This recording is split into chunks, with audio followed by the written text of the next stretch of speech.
people are choosing gluten-free as a health option.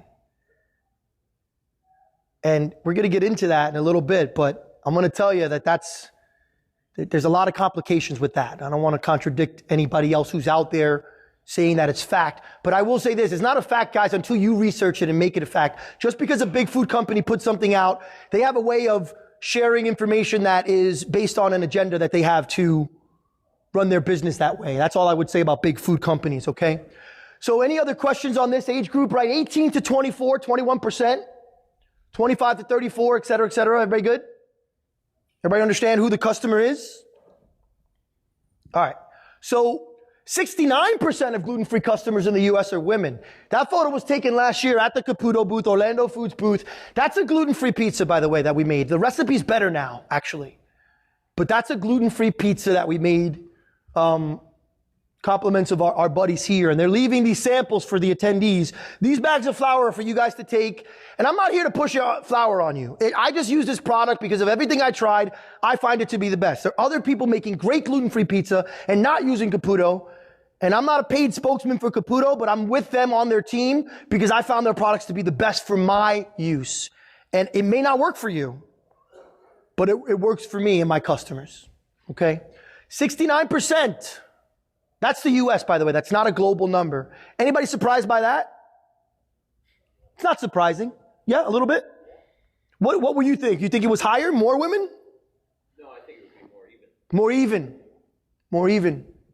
This is the data. And anybody wants any sources, email me directly. I'll give you all the sources. And some of them are even printed on some of the slides too, okay?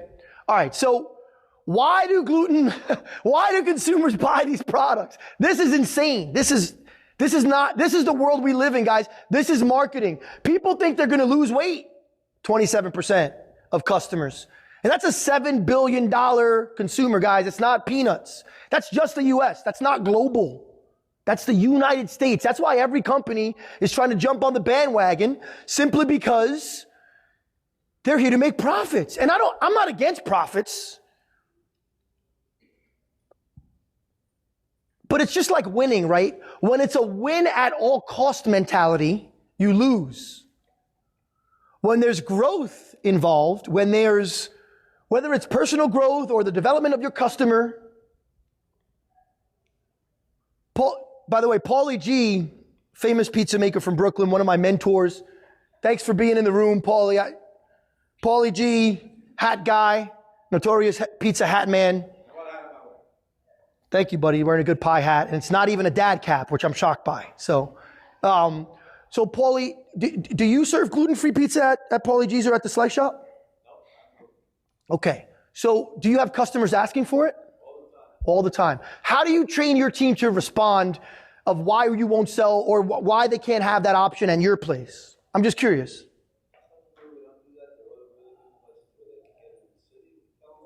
Okay. And I respect that so much because, by the way, I love your pizza. I spend a lot of time in both of your restaurants. When people ask me where to go, when I land in New York, I go right to Paulie G's with my luggage. I eat pizza. I love it. And the point I'm trying to make is, guys, this is not really for everybody. It's not for every pizzeria. It has to be coming from a place of purity, a place of understanding that these people have a problem, who they are, and you got to want to be the solution. And if you don't have that motivation, it's going to be a tough world to kind of navigate through. Okay, any questions, by the way? At any point, if anyone has a question, just shout it right out, yeah.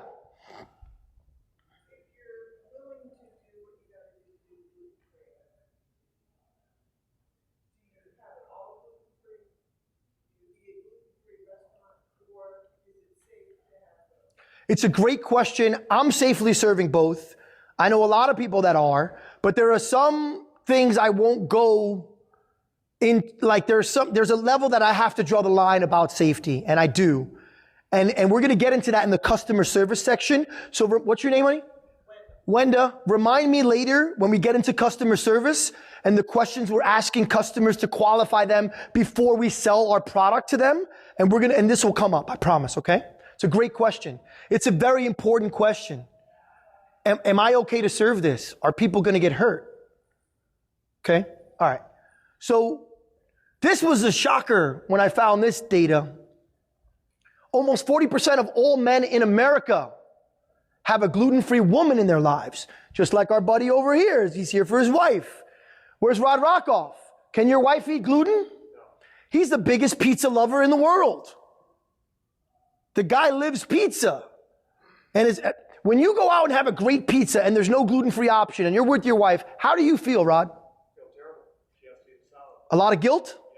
Can you enjoy your pizza fully while your wife is over there looking at you wishing she could have some? You can't. Sorry, I almost went there.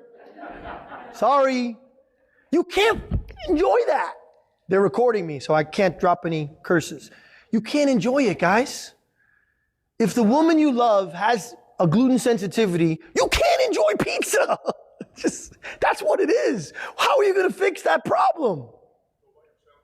Go by yourself. Listen, I sneak out too and go places alone, but you can't do that every night.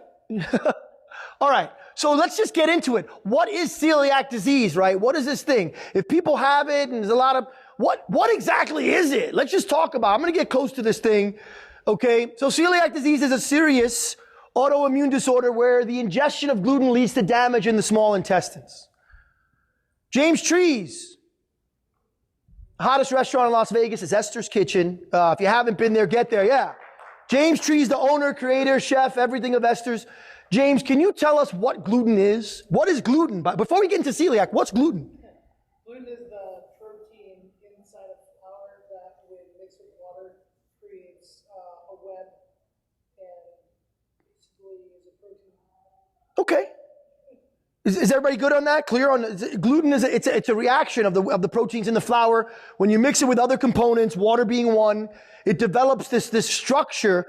It also gives us the elasticity, the stretchability in pizza, right? The strength of it, the rubber band effect of the pizza.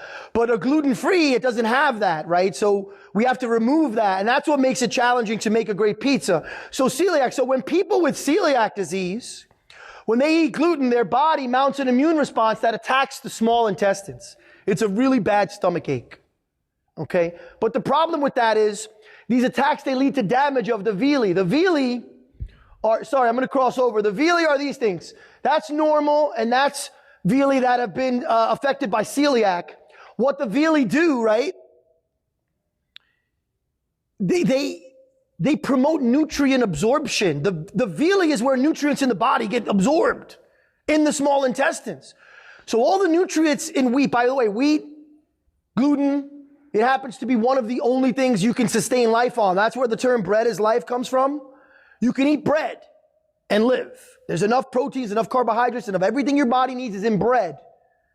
If there's one thing, if you were on a deserted island with Paulie G, you would be okay because he knows how to make pizza. He'll figure it out.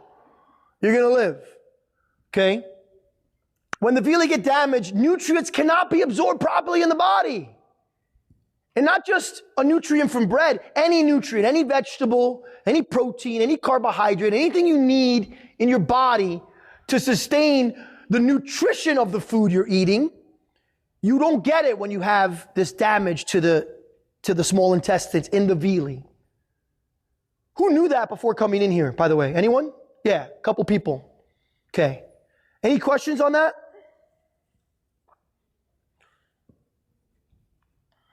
All right. Okay. Can you read the slide, please? I think 80% of individuals in the United States with celiac disease are misdiagnosed. misdiagnosed. What did you say earlier? Your wife doesn't know what she has. How many people have been sick, went to the doctor, and the doctor was fucking clueless? I have. The doctors can't help me, and I can't eat pizza. Let's think about that for a minute, if that was your life. Tough life. I couldn't live. I couldn't do it. If I had this happen to me, I don't know what I would do. And that's the customer we're trying to sell a frozen disc to. This is the answer. A frozen Frisbee piece of cardboard is going to cure that problem? I don't think so, guys. They deserve better. It's not fair. It's just not fair that you can have something you love so much taken away from you, and then everyone in the industry decides to, instead of helping you, take advantage. Let's just take advantage of these people. The doctors are not helping. They're not. It's great that there's funding. I read recently just check out our website, celiac.org, not hard to find. I read recently that there's new money that's going into help train doctors. The people we go to for help, whether you can afford it or not, whatever your medical plan is, whatever politics that involved in healthcare in this country or globally, this is an issue, a big issue. And doctors are not, they're really not helping. 80% of the people that go to a doctor, they get wrong information, Ryan. Wrong. Yeah, me too. And I've known some people that had horror stories. And that's who we're trying to sell to, guys. I was shocked by that number. I knew it was high, but I didn't think it was 8 out of 10. 2 out of 10 people, the doctor knows what's going on. Okay, so here's your customer, right? This is the first thing on their mind. Can I trust you? They're skeptics. They're skeptics. You know, every customer, you have to win their trust. Everybody. Anytime there's an exchange, any transaction, you know, you got to win their trust, right? They can't think you're trying to have any funny business going on. They just won't be your customer anymore, okay? So they're skeptical. That's the face of skepticism. Do you look happy? Sorry, this is going to be a little bit of a downer. I'll try to get through this part quickly. But they're also confused. What's happening? I used to eat pizza all the time, and now, every time I eat pizza, no matter where I go, I get this thing, and I don't know what it is. But it hurts. I'm up for days. My body is not functioning properly. I'm in pain. That's what's going on. They're confused. Okay? So they're apprehensive. How many kids? Mommy, how come I can't eat pizza? I've had kids come into Good Pie and really want pizza, and the mom's like, my kid has a gluten allergy, or it's not healthy. Gluten's not healthy. But gluten is amongst the most healthy nutrients you can give your body, done properly, fermented well. But go eat a bag of flour, see how you feel. Just eat flour, straight up. You ever do it? Don't do it. You're going to get really sick. But there's a fine line between poorly fermented bread and wheat allergies. And there's a whole area, there's a gray area there between bread that went out for 3 decades, pick 30 years out of the last 40, and you're going to find that bread was questionably produced. A lot of the over-counters. And it's not a cheap product, guys. It's an artisan product. And if it's done right, I firmly believe in this. I don't have any data to back this up. It's my opinion. Sorry, I'm opinionated.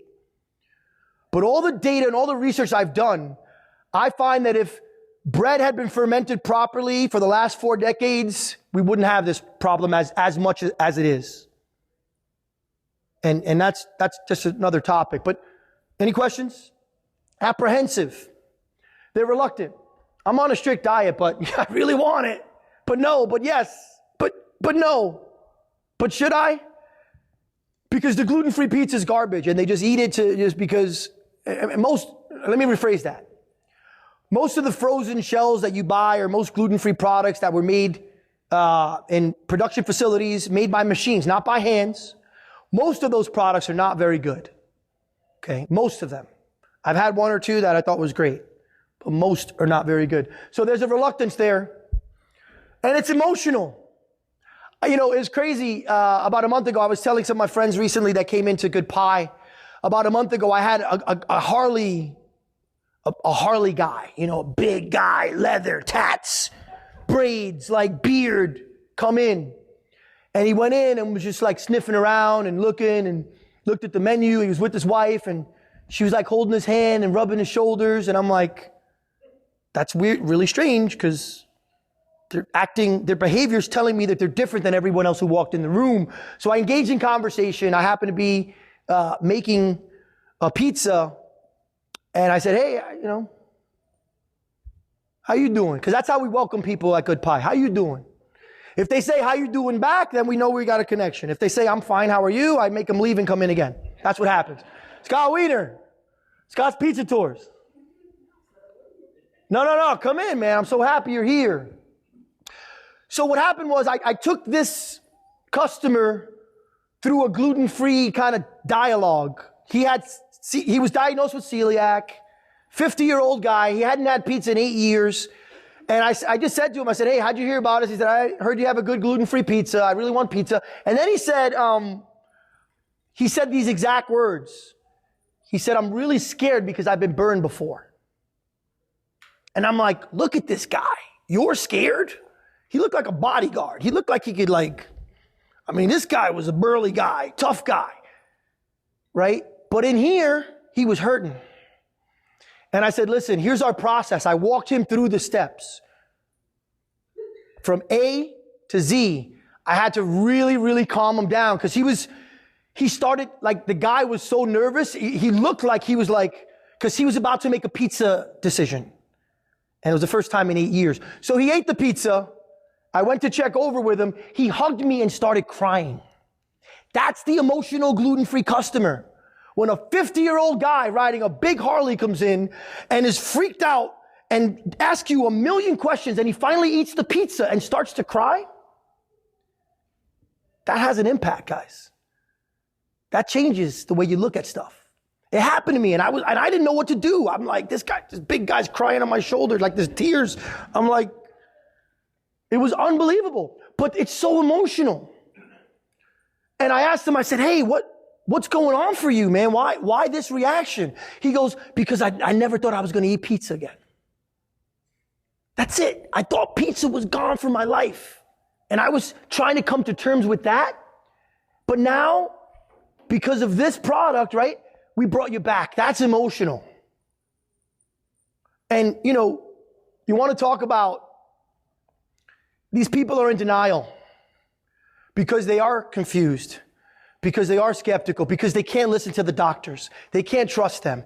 So what happens is they go through this everything I'm getting is confusing me. I'm just kind of in denial about the whole situation. How many people have sold a product to someone who they knew was totally in denial, very emotional, completely skeptical, confused, apprehensive, totally reluctant? How many people have sold products to that person? That's the gluten-free consumer, ladies and gentlemen. That's who you're selling to. It's not an easy sale. It's really, really difficult. And let's just sum it up. They're scared. That's the guy. They're scared. You're dealing with scared people. So now that we know who we're dealing with, my hope, and what happened for me when I started to understand this was I had to make a change.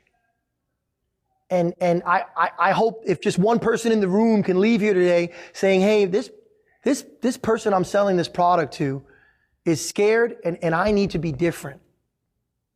How I interact with them. I need to train my staff a little bit differently on that.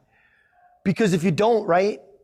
If you don't just slow it down and take a look at the process and go through some of the things that you need to go through to ensure that you're really reaching and connecting with this scared person or persons, it'll be sad for you as the pizza maker, as the owner operator, as the entrepreneur, as the person who makes a decision to sell a product. Or you could be like Paulie and say, look, we don't sell it. I respect that more than a person just, I got to sell this, I got to sell that. It's like the place with 72 menu items. Dude, you could cut it in half.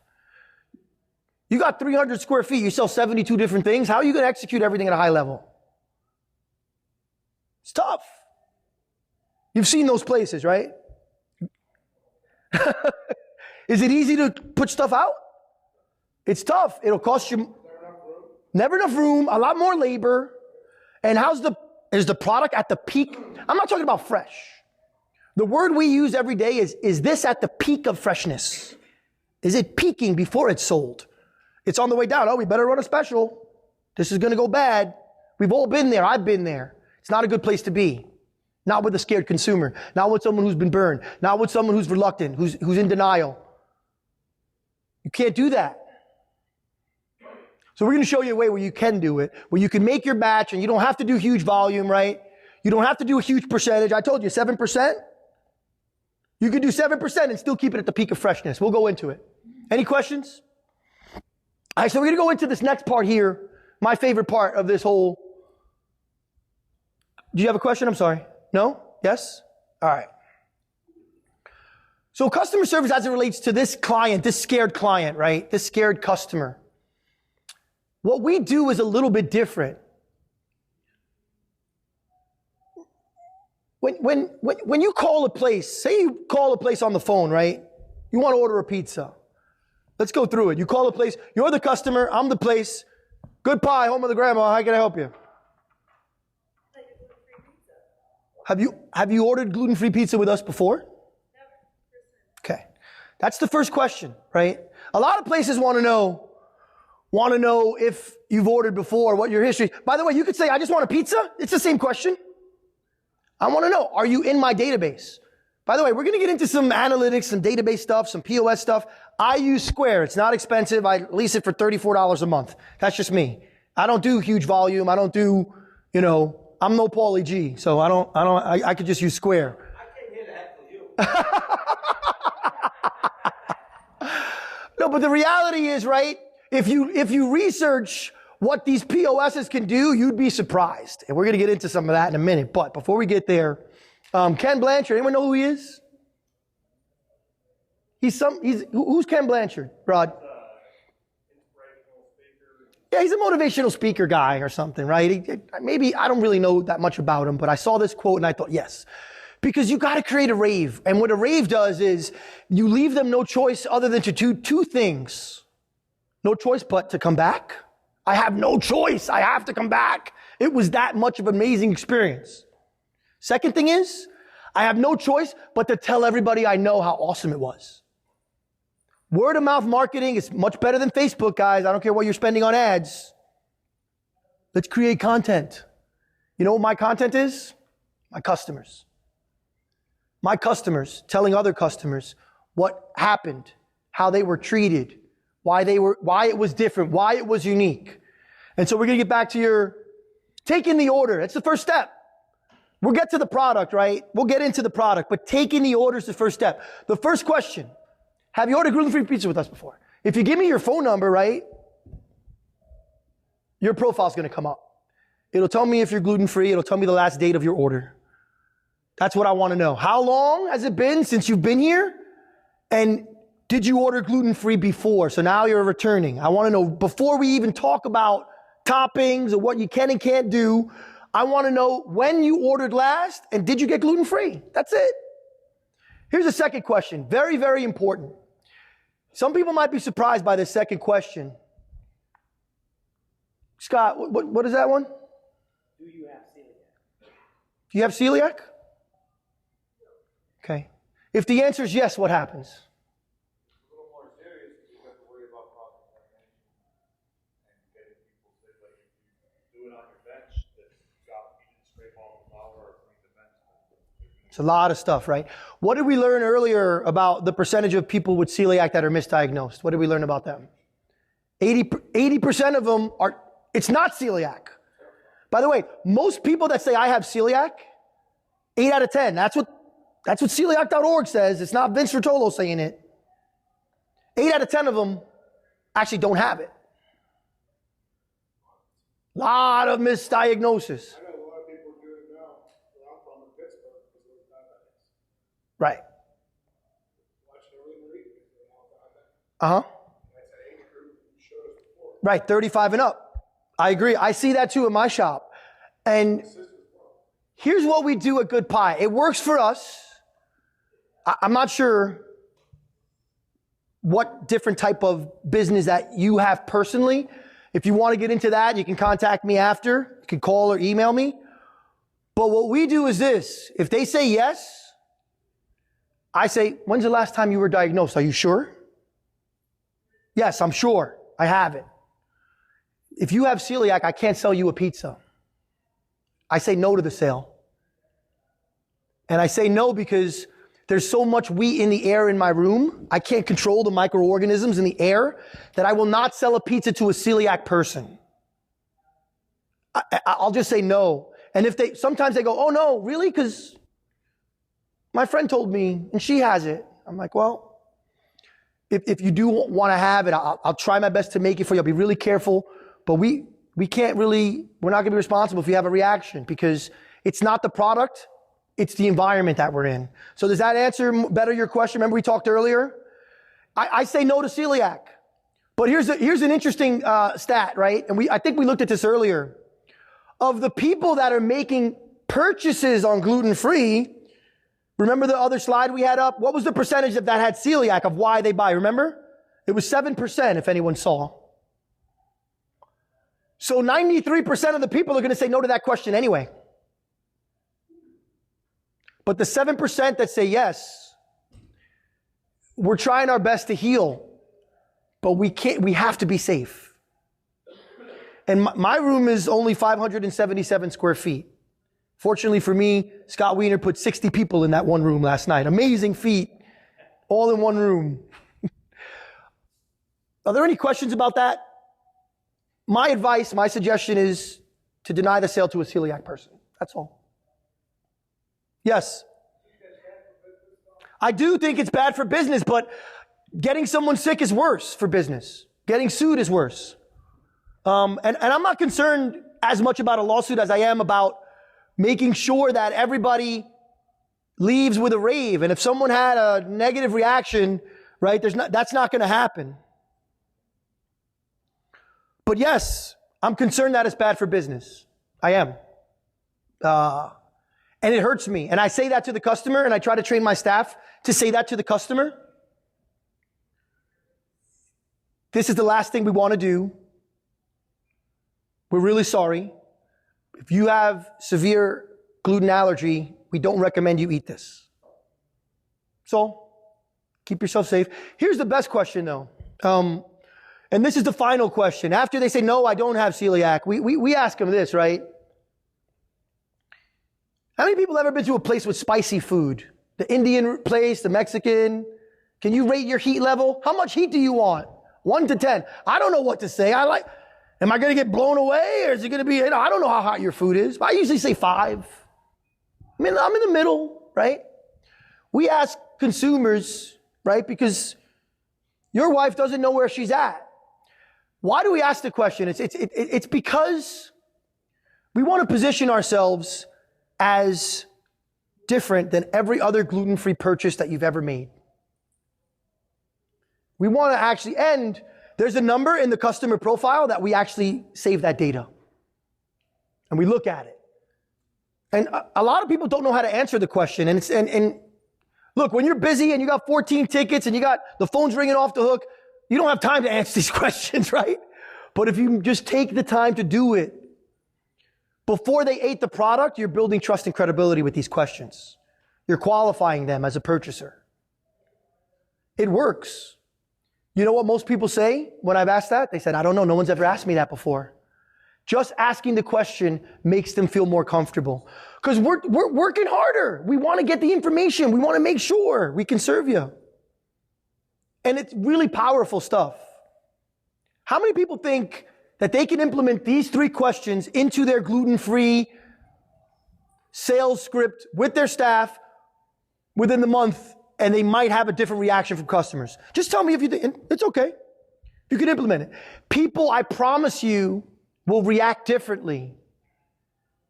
Because every time they make a purchase,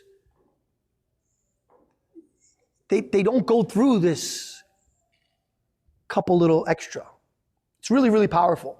Okay, so preparing the order. So what we do at Good Pie, if we have a ticket, right, that comes in, a lot of times we'll get 5 pizzas and one of them is gluten-free.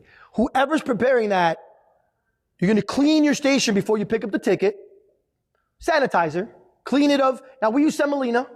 Our bench flour semolina, so we use it. Clear the semolina, wash your hands after, and pick up that order first. That really dramatically reduces any cross-contamination. Also, we have separate pans for gluten-free. I only make a gluten-free pizza in a pan. It never touches the deck. I only use that pan for gluten-free. Once it's gluten-free, it's marked. No other pizza goes in that pan that has gluten. And also with the Detroit style, that's a good one, right? It's really important. I'm not here to sell pans, but if you want to know where to get some, I'm here to give you resources, okay? I'll give you the resource. There's a bunch of them out there. Some are better than others, in my experience. Depends on your use. By the way, if it's just a gluten-free pan, you're not going to get a lot of volume out of it. It'll last you, so you can spend a little money. And mark it. I tried everything. I tried a marker. I tried stickers. Everything fades off. I finally had to buy one of those little engraving tools, and I engraved the metal pans GF. Because the mark kept going away. Now, that's not going away. That's like sketched in the pan. It's like engraved in. Great question. The pans we use, I don't wash ever. They get wiped clean with sanitizer because they're nonstick. We do Detroit style gluten-free. That's it. You can't get a gluten-free other style. And the reason I love it so much is because it's airy. Crunchy bottom, fluffy, and most people are used to a cardboard disc. And when you give them some structure in the gluten-free, right away there's flavor. It tastes great. Yes? So I was there last night, my buddy Corey brought me. We had that gluten-free pizza, and it was awesome. I mean, really, really good. And we have a wood fireplace that we try to do kind of thinner crust, but it definitely, like you said, it's super airy. My question would be this, like, I think when people are calling to place their order for their pizza, they may not have had Detroit-style pizza before. How do you get across to the customer, or do you like try to tell them ahead of time, hey, listen, this pizza's going to be a little bit different. It's a pan style. It's on the menu, first of all. So when they're looking at, now a lot of people are not looking at menus. We try to be as descriptive as possible, but we found a way to describe Detroit pizza in just a few words, right? It's inspired by Sicilian style pizza, so it's going to be thicker like a focaccia bread. It has a caramelized cheese crust, and it's done in a blue steel pan. That keeps it safe from touching other stuff, that it keeps it safer from being in contact with real wheat. That's the answer. And so people usually say, what is it? They always say, is it deep dish? Now, people that are pizza people know that Detroit's not necessarily deep dish, but people call it deep dish. And then the guys from Chicago came in and were like, this ain't deep dish, deep dish. So I get it. Sorry, Chicago guys, I love you. But customers call it deep dish, and we don't want to correct people that much, but we want to describe accurately what they're getting. And when I say it's a pan pizza, and only gluten-free pizza touches this pan, and it helps to keep it safe, the inside, what you're going to eat, from touching any other wheat products, they get it. And they say, yes, I want that. They don't feel left out. Now, cooking in a wood oven is something we'll talk about, because you can do it. I have other wood oven guys that get this recipe and do it, and they figure out a way, and it's not easy, but you can do it, and we'll go into that after one-on-one. Yes? Listen, King Umberto's in Elmont, Long Island, does 2 gluten-free styles. They do a grandma and a Sicilian, none of which are Detroit. So I love their Sicilian. I love the gluten-free grandma. I don't do a grandma gluten-free. I haven't been able to find results that I am happy with, but I know Derek Tung. Where's Derek? Is he here? Paulie G, Chicago, Logan Square, Paulie G, Chicago. He's working on a gluten-free grandma, and I saw pictures of it, and I got to pick his brain of how he's doing it, because it looks really good. So yes, you can do it. And huh? Well, we learned from each other, I think, Paulie. It was really, I've had a lot of conversations with Derek, hours and hours of talking over the phone, comparing notes. And the moment that he had a customer reaction to the gluten-free that was similar to my biker, me and him were best friends, because he got it. There was an emotional connection. He reached a customer's heart through the product, and it changed. And he works so hard. As one of the guys I really admire in the industry, he's going to compete in the gluten-free in Parma, Italy next month. And I'm just so excited that guys like Derek and John Cesarano and John Ehlers at Flour and Barley here in town, we've collaborated, we've worked together, we've exchanged ideas, and they've taken the gluten-free to the next level. So hopefully someone here in this room will get the video to this recipe, and then you're going to take that and use it for inspiration to develop your own that's better. Because I don't care about being the best. I care about the next gluten-free person that gets hooked like Derek got. There's going to be better than ever. They'll have the best on the planet. I hope that's someone in this room, because then I'll take all the credit for it. I'm just kidding. Okay, so pans and utensils, right? Gluten-free labels. I buy them. There's a website, guys. Everybody ready? It's pretty hard to remember. Glutenfreelabels.com. If you go to that website, you order a roll of labels. I stick them on the front. I stick them on the side. Customers love it. It's fluorescent green. There's so many different designs. If you just Google gluten-free, you're going to see a million different logos. Some are certified, really? It's a different seminar. Let's not talk about it. But I love the gluten-free labels. I love the fluorescent ones. I learned that from my friend Roberto at Keste in New York. He used the gluten-free labels. I was like, Roberto, how do you get these? He's glutenfreelabels.com. So I order them, I always keep them in stock.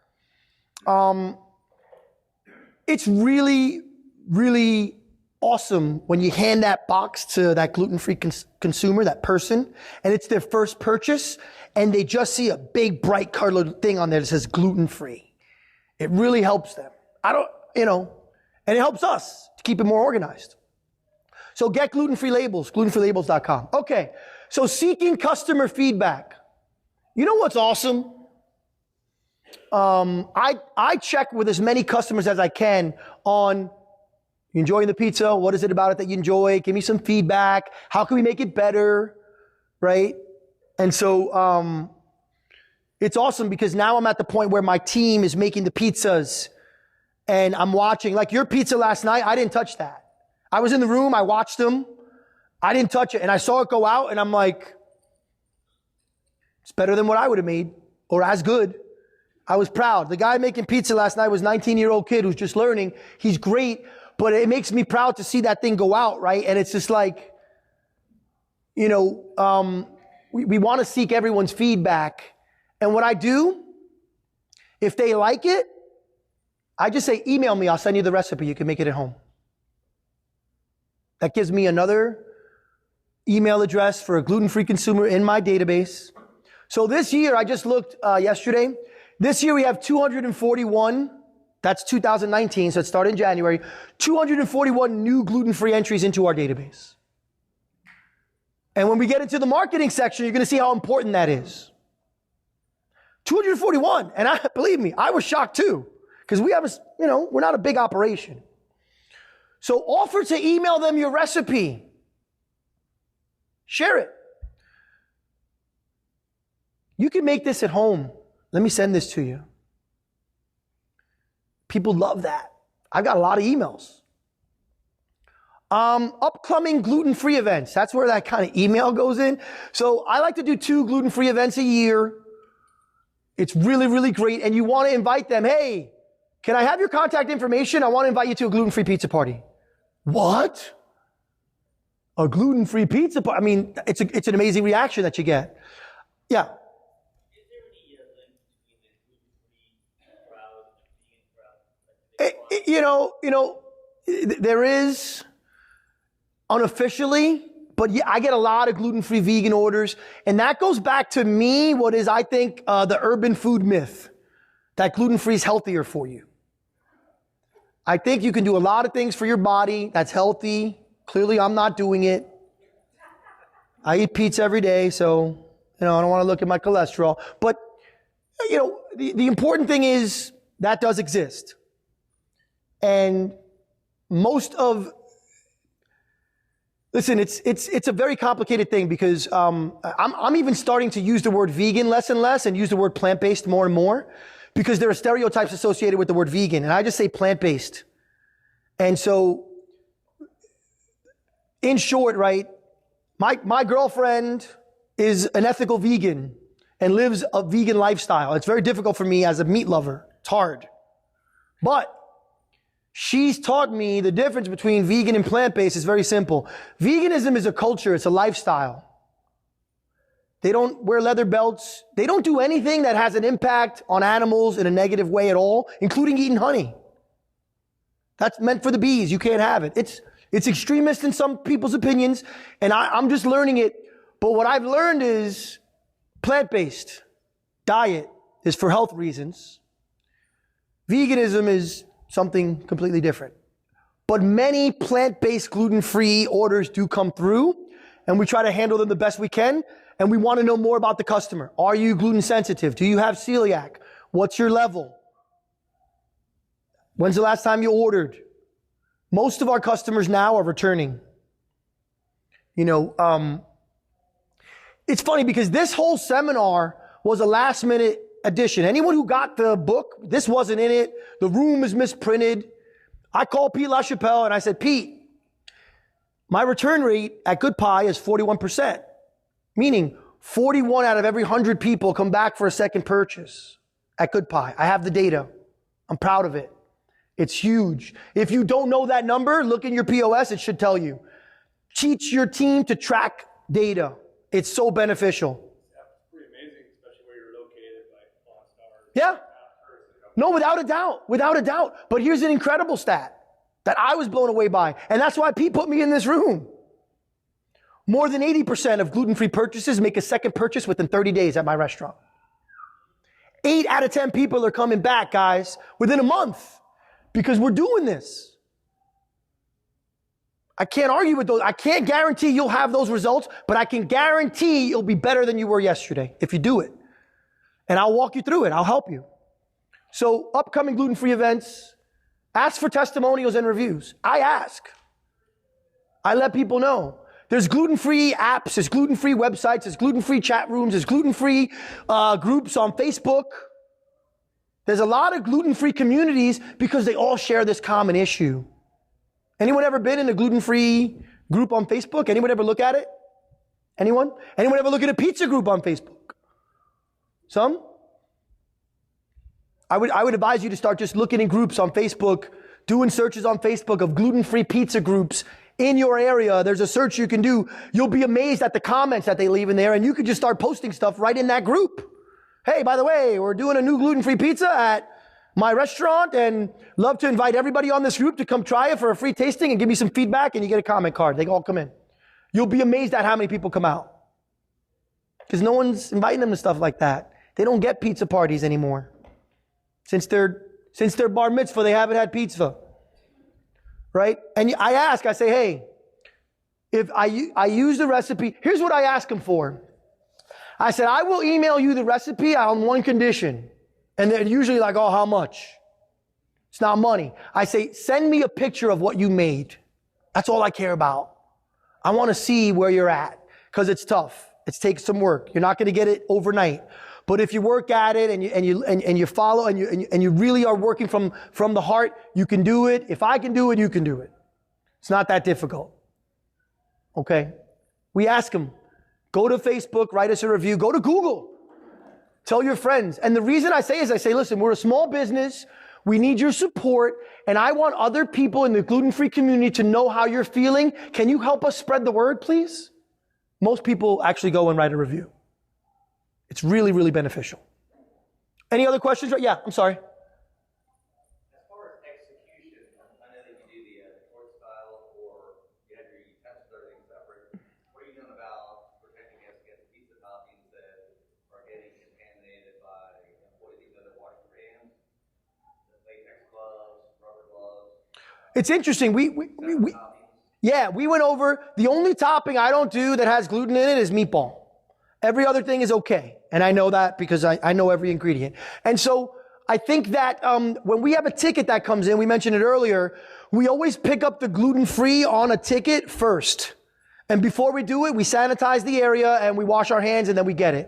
As far as your ingredients are already set up in your cooler in your line, where you guys are going in and all like long top pizza, what's keeping that product from being? It's a great question. It's probably something I'm going to look at tonight when I get back. I'm really not thinking about that. And you know what? I just learned something new from you, so thank you for that. I got to think about that, but I'm not. And fortunately, we haven't had an issue. But if a guy's going in for pepperoni on a regular pizza, and then he's washing his hands, and then he's going in for pepperoni, hopefully, right, he's getting that pepperoni out and not leaving anything from his hands in there. But you're right. I don't know what I'm doing. Nothing. I got to fix that problem. Thank you. I don't. But yeah, but there's still people that with a gluten sensitivity that might have a reaction. Hopefully anything that's on there will be, neutralized in the baking, right? Maybe that's why we're not hurting people. But I'm going to look into that and we'll exchange information and I'll get you more info on what's happening because I'm going to research that as soon as I can because you're right. I'm not doing anything. Not as much of an expert as I thought I was, but I want to learn more. I want to be an expert on learning. Yes. When you're asking the question about what level of sensitivity you have, is there any level you say no? I don't because when they ask me questions about what that is, I say 10 being celiac, 1 being it's a dietary preference. So 1 is I'm making a health choice. I'm fine with wheat. If they're a 9, we take extra care, but we'll serve them because they don't have celiac. We try to take extra care and work as clean as we can. That's really the goal. It's a great question. I haven't had people say 9 though. Most people are in the 3s and 4s. Most. So we're making your dough. How are you doing it in-house? We're going to get into, I have a video of the dough recipe that we're all going to watch. We want to get to that. But before we get to that, we're almost there. So bear with me a couple more minutes and we're going to go over a little bit more of this information.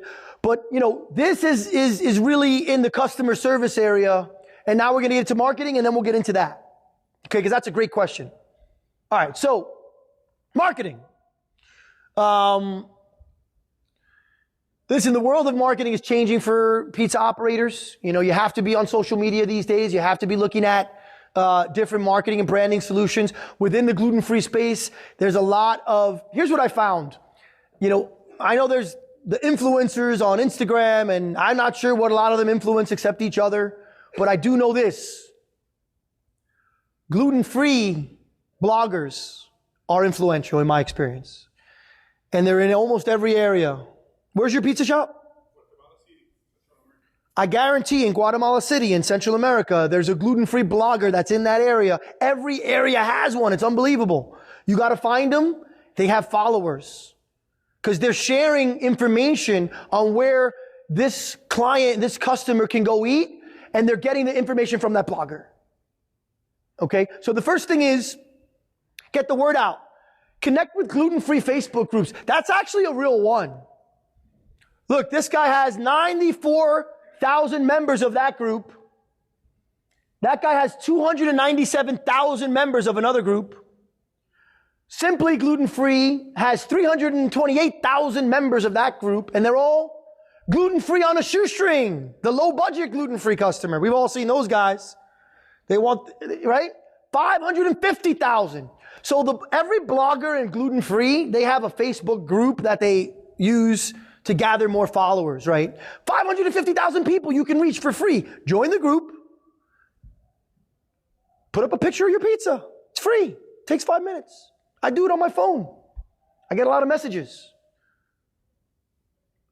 They want, and here's the other thing about Vegas. People are traveling, right? Wherever you are, people traveling through, when they stop in your town, even if they're not someone in your community, someone you can make into that once a week or, 5 times a month regular, right? You can get them to say, every time I come here, I'm coming back here for this pizza. That's what you can do for sure. All right. So invite bloggers to a gluten-free tasting. Guys, we just went over it.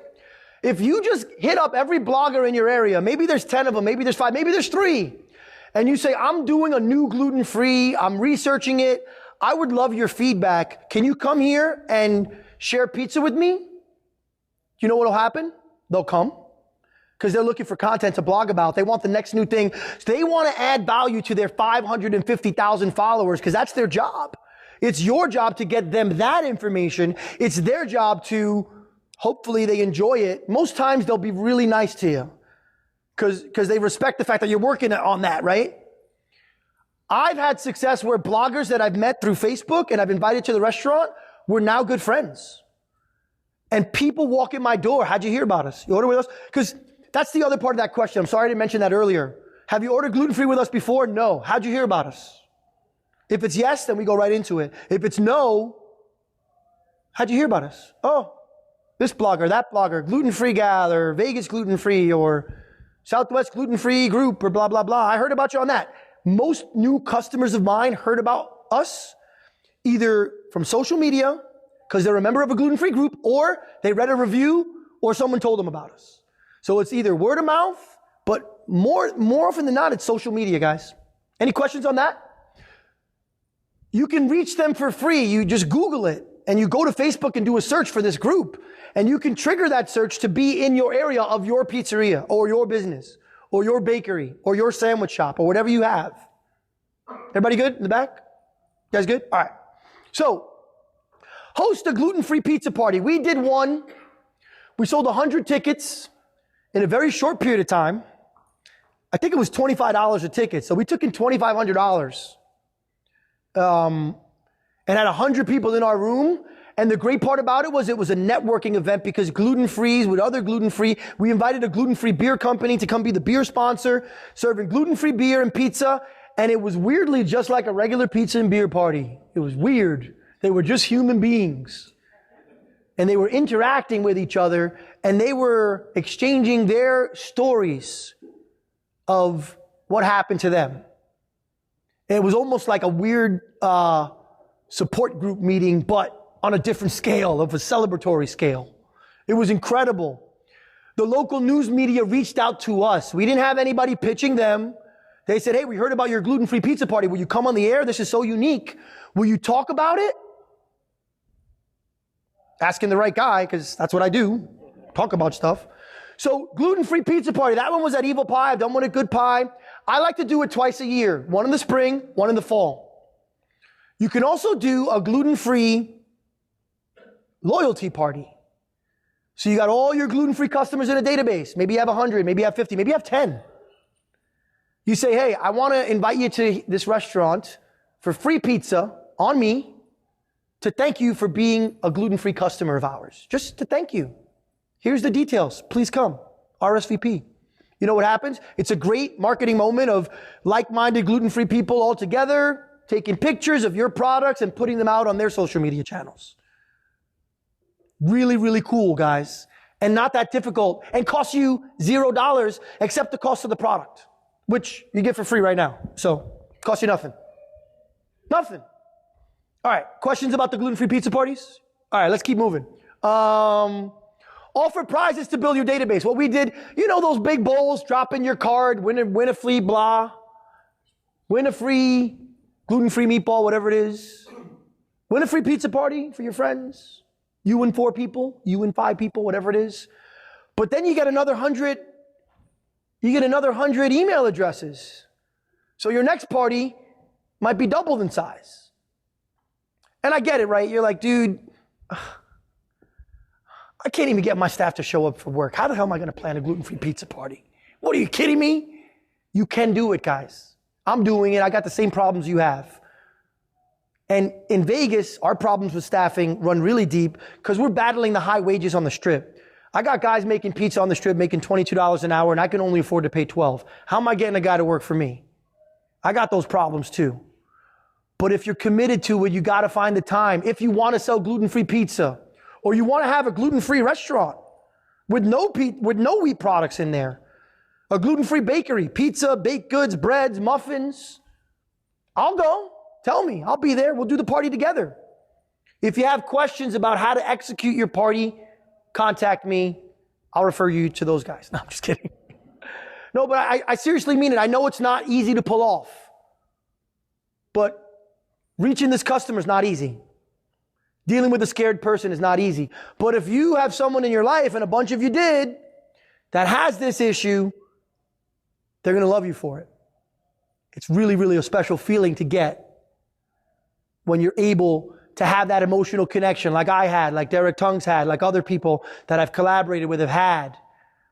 And they only go back to you because you made them feel taken care of. I have. You know, I haven't had great results, and you know, I've done it twice, and it doesn't really. It's not something personally that I'm interested in. But if you can pull it off and make it, you know, where it's bread-like, people like it. I'm sure you'll find some out there. By all means, you'll find it. Okay, so how much do we charge for this thing? How do you do pricing in your restaurant? How do you price your pizza? Oh, I mean, we basically just do costing and that type of thing to get the right cost. So you do a formula on what your ingredients cost, and then you price it out, right? There's a little give and take, you know, because obviously you don't want something to get like super expensive. Yeah. Because you're using those types of ingredients, but you're gonna make it up somewhere else. Who's costing in a different way? Anyone? Bueller? No? Anyone? Costing in a different way? Okay. Yes, tell me. I look at what the market in my area is. Very good. Yes. You look at what other people are getting, right? You want to kind of be. I look at, you know, the love, I kind of look at where I am, and then, you know, the type of pizza that I'm selling, Yep. and be in that same ballpark or under. I do something a little different with the gluten-free product. And sorry, it might upset some people. I hope you're not among them because kind of intimidating guy. But I just charge the same price as my regular pizza. I don't upcharge a gluten-free, even though it costs me more. So the reality is I make less of a margin on my gluten-free products than my regular products. I make less money. I sell them less, but I'm not doing it for that one sale. I'm doing it because I want this customer for life. I want them to follow me everywhere I go. I want them to understand that I'm willing to earn less of a profit to get lifetime business from this person. I want loyalty. They spend double the amount anyway in my restaurant. If I look at my average overall and I look at my gluten-free average, it's double. Somehow I'm charging the same price. A cheese pie at Good Pie costs $20. Detroit style, round pizza, Sicilian, whatever, $20. Now they're all very similar costs, except the gluten-free costs about 8% more. I ran the numbers, I know. So 8% higher, but I'm getting the same amount back. It's not a great business model if you're money motivated. It isn't. But if you're people motivated, if you're pizza motivated, it works. Because somehow I still manage to make a living. And I'm not saying that you should do this, but I'm saying that's what I'm doing because this is building loyalty. It's not building wealth. That's a different seminar. And I hope that that's valuable. And if it isn't, I apologize. Why do I do it? Why would I accept less profit to do more work? Why would I do that, sir? Does it make sense to you? Do you like it or not? You can tell and be honest.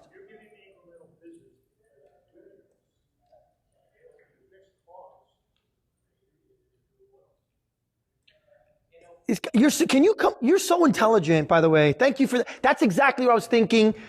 It's a long-term investment in this client, in this customer. I don't want the one and done customer. I don't think anybody does. I want the lifetime customer. I want the person that tells everyone they know, this is where I get my pizza. Here's why. I feel taken care of. That one little thing, a few dollars more, because I want the product to be better and cheaper and less expensive. That's a winning proposition for me. If you try it and it works, more power to you. And if you don't want to do it, if you got to cost it out and say, here's what it costs me and I need to be here and I got to go times 3 or times 4, whatever you do, then do that. That's not bad. But that's not what I do. Because I'm looking for the long-term investment in that person, in that relationship. For me, it's powerful. And it just makes me feel good. It makes me feel good to make the customer happy. You know, so I hope it works for you. I hope you'll try it. Questions on that? Yes. Have you tried it the other way? Just to see, is that customer saying, hey, we're already coming to you because you've taken the time to do all this, so we're willing to spend a couple more dollars. I've tried it at different restaurants that I worked at. not that I own, where I was making the ultimate decision. My business has been open about just over a year, so this is a new thing for me. And on day one when I opened, gluten-free was on the menu, and some of my customers knew me from the gluten-free pizza prior to that Good Pie opening. And so I wanted to make a statement and say, hey, I'm going to do this. I'm going to make a better version, because my formula changed 6 or 7 times. It changes almost every month. A little bit here and there, because I have an understanding of it. I like tweaking it. And the time of year in Las Vegas, my dough recipe, not just gluten-free dough, but all of my dough, when I'm making something in February or March, I'm making something different in July and August. It's 120 degrees outside. I'm not making the same stuff. And yesterday I was having a conversation with some pizza makers at Good Pie, and we were talking about, yo guys, I hired someone who was a consultant and paid him all this money and they gave me a piece of paper. But it's the technique. Anybody, if it was as easy as reading a piece of paper, anybody could do it. The technique of it. That's why video recipes are way better than a written recipe, in my opinion. Because you're watching the technique of it happening. You see the hands. What is he doing to get that result? You can't really write it on paper. Technique of how the recipe's executed is the most important part of the recipe. It just is. And so, you know, I can't control the variables, but I can control how we react to the variables. And, sorry, does that answer the question? Not really? No, what do you try? You haven't tried to see, look at the data and go. I had it previously, but now that I'm here, I can't go back and I don't want to, and it's working. So I'm a big believer in if something's not working, let's tweak it. And if something's working, then, you know, try to make it better, but not a dramatic change. And my customers would probably pay more. And I could make the argument that it's worth more. But I want to make a statement that I care about this consumer because I know what they've been through. I had someone in my life who went through it. It affected me deeply, and I can't get away from that, even if I tried. So there's a certain element of, yes, I want to make money in a business, right? I want to make a profit. I want to be successful. But there's another part of it. I'm doing this for another reason. And that's compelling. And that is, it's healing for me. And so that's my own selfish agenda. And I hope other people can benefit from that. But you could try it. I want you to try it. I want you all to leave here thinking that this is one thing that worked for Vince Rotolo. It doesn't mean it's got to work for you. There's no copying what someone else is doing. It's maybe using it for to shift your thought process a little bit or to get the wheels spinning, and then you find your own way. That's what that is, right? And so customer data and analysis, we kind of talked about some of this earlier. We'll go through it. These are actual screenshots from my POS, guys. These are actual screenshots. So customer service, email list of all your gluten-free customers. We talked about it. I just want to kind of highlight this. This is everything we already went over. Loyalty program, we talked about it, right? Invite gluten-free customers back. Referral program. New versus returning business. We talked about it. Okay, if anybody wants a copy of this slideshow, I will email it to you. I'll send it to you. I have no secrets. I want to share all this information because I care about the customer. That's my agenda. Okay, gluten-free referral, right? We went over all this. Everybody with us? Still here? All right, we're going to get to the video right now. The formula for success, right? That's the video. We're going to get into it. Before anybody have any question before we play this video, it's about 9 minutes long. It's going to take you through the entire formula. Then we'll have a Q&A, and then we'll wrap this up, and we'll go eat pizza. Get that to you on a YouTube link. It's out there. You can search for it. It was previously shared in a gluten-free group on Facebook about 3 weeks ago, and that's called the Gluten Free Pizza Exchange. It's a group on Facebook that I created about a year ago, so we can exchange ideas in a place. It's for pizza makers and bakers and people that are in the gluten-free space. And what that is it's an online Facebook group, and questions go out.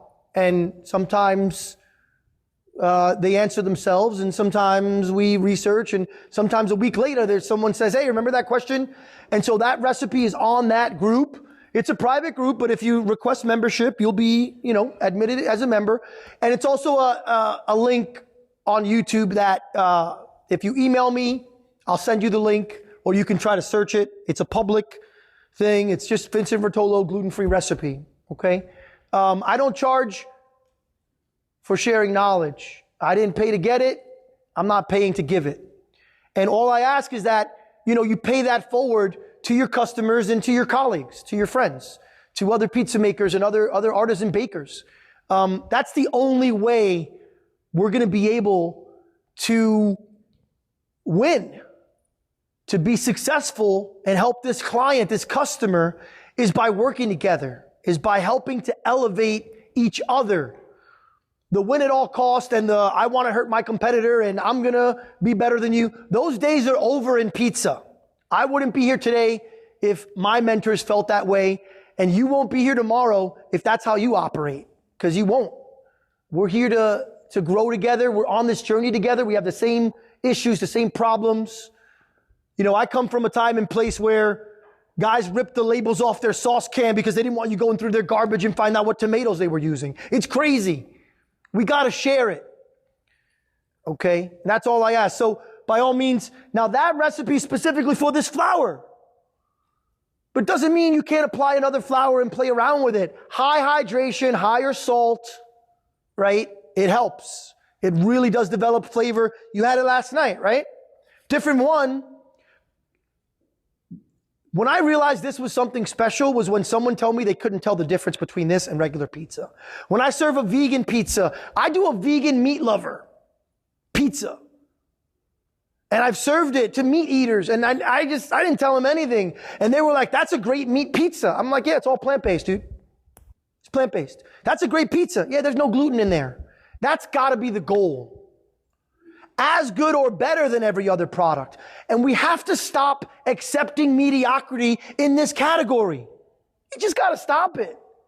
It starts with us. We're the industry. It starts with all of you and everybody out there and how you look at this. So I want to thank you so much for coming. It's my first seminar ever. I'm so happy that everyone was here. And if you have any questions, I'll be at the Orlando booth all week cooking this pizza. You can come taste it. This pizza, not that same one, a cheese pie. And if there's toppings around, I'll be sure to wipe my hands before I touch a topping. Thank you for that. And I couldn't be more thrilled with the state of our industry right now. I think today is the most exciting time to be in the pizza industry. And I talk to these guys. It's the second golden age of pizza is upon us. We're part of it. And we're so blessed to be a part of this amazing industry, a part of this expo. And I can't thank you enough for coming out here and supporting us with this topic, because this is a niche in a niche in a niche. And the fact that there's this many people in this room, it tells us a lot about the needs and wants of this customer and of all of you. And so thanks again for coming, and please come see me at the Orlando Foods booth. Please come to Good Pie or email me. My email's easy to remember. I don't have any cards. I apologize. pizza@goodpie.com. Easy to remember. If you email, I promise you'll get an answer probably within a day. And there's no question that's a bad question. And there's no process or no challenge that you're going to face that I haven't already faced. And the goal is for you to be better than me. That's the goal. We can't evolve without the next generation, the next person, the next moment that you have with that customer where you had that emotional connection, where you gave them pizza back again. They will come back again and again for life, and they'll tell everybody about it. I promise you that. Thank you so much. You guys enjoy the show. Thank you very much.